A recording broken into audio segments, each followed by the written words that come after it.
So in my late 20s, I went fasting for 4 days and 4 nights with nothing but a hammock and a tarp in nature. Here's what I learned from that experience. At the time, after a rough breakup, I was trying to figure out who I was, and I decided to go on a vision quest. I figured that if I gave my power away because I was afraid of being alone, embracing solitude would be the way to find it back. Now, for those that don't know, a vision quest is an ancient tradition from indigenous cultures where boys will be pulled away from their families to go prepare with the elder, with the wise men. They will take the boys to go off into nature by themselves. They'll prepare them for this without food, without water, and without company. They were meant to survive for at least 4 days and 4 nights as they prayed for a vision. Now, the boys were supposed to pray to their gods, to nature, to show them who they were and what their mission was on this earth, so that they could then return to the tribe and be of service.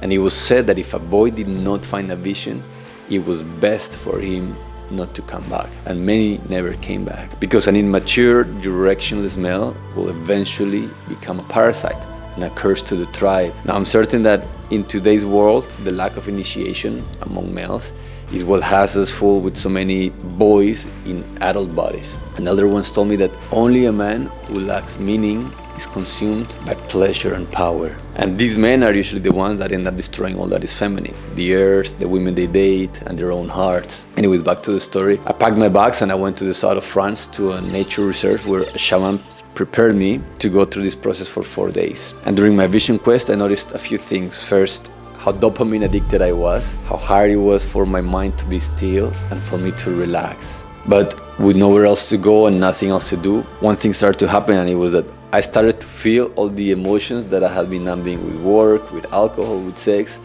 So I felt angry, I felt grief, I felt fear. I also cried, I laughed, and I screamed until my throat was hurting. And I realized that for me, being busy was a quick fix for being afraid. I actually didn't know how afraid I was of how empty my life felt whenever I was not being productive or useful. I saw that I wanted power because I feared losing control. I wanted women because I did not like being alone, because I did not love myself, at least not enough to enjoy my own company. So above all, during these 4 days, I realized one thing, and is that love is not a soothing lullaby. Love is a strong wake-up call. I realized that God loves us so much that He will grace us with a push hard enough and the exact amount of suffering so that we may finally choose to wake up. I learned that a man who has not met himself in solitude will only bring destruction and pain to himself and to others.